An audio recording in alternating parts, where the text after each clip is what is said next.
자, 이어서 또 하나의 논란이 된 사건이 들어왔습니다. 사실 피겨 스케이팅 하면 떠오르는 선수 김연아 선수죠. 우리나라 같이 이 피겨 스케이팅 불모지에서 화려한 꽃을 피우면서 완전히 전설로 우뚝 선 김연아 선수. 얼마나 후배들을 많이 아끼고 사랑했고 또 후배들을 양성하기 위해서 노력을 해왔는데 그 노력이 무색해지는 사건이 발생했습니다. 먼저 김연아 선수의 과거 발언 먼저 확인하시죠.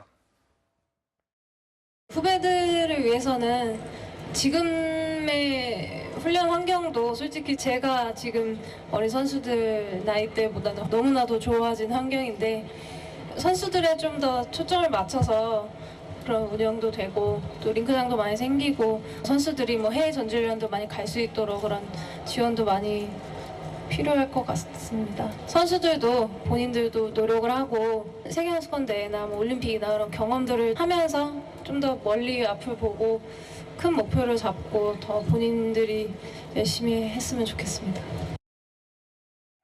예, 앳된 얼굴의 김연아 선수의 목소리 확인하셨는데, 자, 안 기자.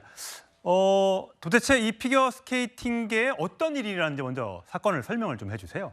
일단 굉장히 충격적입니다. 왜냐하면은 이 여자 피겨 국가대표 정말 간판이라고 할 수 있는 이들 사이에서 벌어진 일이기 때문인데요. 일단 지난 15일에서 28일. 지난달 5월 지난달 15일에서 28일입니다. 이탈리아 바레스에서 열렸던 이 전지 훈련 기간 중에 일단 두 여성 선수가 있는데 함께 방했습니다. 근데 여기서 술을 마셨다는 거죠. 사실 성인이 술을 마신 건 별 문제가 될 수 없다고 볼 수 있지만은 규정상 이런 전지훈련 기간 중엔 술을 마실 수 없습니다. 예. 그래서 이거에 대해서는 징계를 받았는데 중요한 거는 음주 사실을 확인하고 추가적인 조사를 받던 중에 또 다른 문제가 발생된 겁니다. 예. 바로 성적 가해 행위인데 여기에는 남성 선수 C씨가 등장을 합니다. 바로 이 A 선수가 이성 후배 C씨를 자신의 숙소로 불러서 성적 불쾌감을 느끼게 한 행동을 했고요. 또 이 B씨 같은 경우 동의를 구하지 않고 A의 성적 불쾌감을 유발하는 사진을 촬영한 뒤에 이를 C씨에게 보여주는 행위를 했다는 거죠.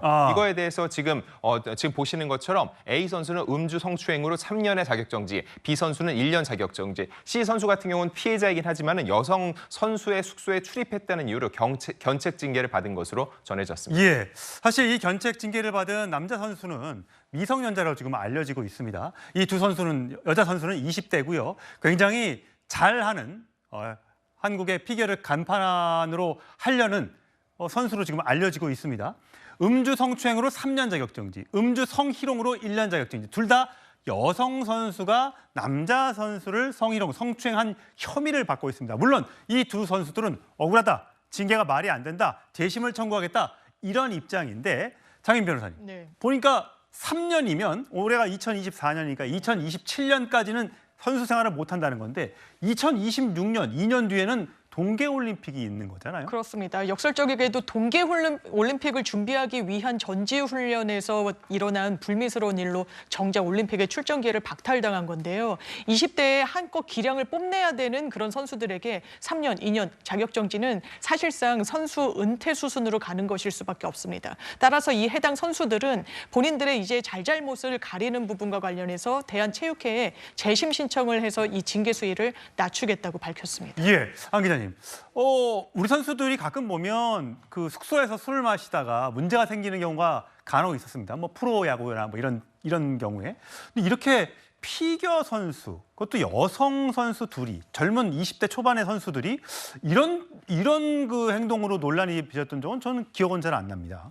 네, 말씀하신 프로야구 선수들 같은 경우는 그때 이제 아무래도 집합금지 시기였기 코로나 때문에 기간 그렇습니다. 더 문제가 됐었는데 기본적으로 이렇게 국가대표 자격을 주어지는 것을 두고 전지훈련을 할 때는 굉장히 규정이 빡빡한 편입니다. 중요한 거는 이 규정이 정해지면 이거를 지켜야 된다는 거죠. 일단 그걸 1차적으로 어겼기 때문에 징계를 받은 상태였는데 알고 보니 파고면 팔수록 더욱더 큰 문제가 불거졌다는 거죠. 결과적으로 볼 때는 이게 도덕적 해이라고 볼 수 있거든요. 이 정도 숙소에 사는 정도는 괜찮겠지라고 생각할 수 있는데 중요한 건 국가대표는 태극마크를 답니다. 게다가 이들이 얼굴이 전 세계에 알려지는 대한민국의 또 다른 얼굴이라는 거죠. 그렇기 때문에 이들의 이런 행위 하나하나가 굉장히 대한민국의 명예를 실추시킬 수 있기 때문에 도덕적 차원에서라도 이런 일이 근절될 수 있도록 철저한 사태 규명 그리고 그에 따른 처벌이 필요한 상황입니다. 네, 이번 사건 때문에 김연아 선수가 뿌렸던 우리 피겨의 저변이 자칫 훼손되는 일은 없었으면 좋겠습니다. 저희는 다음 주로 가겠습니다.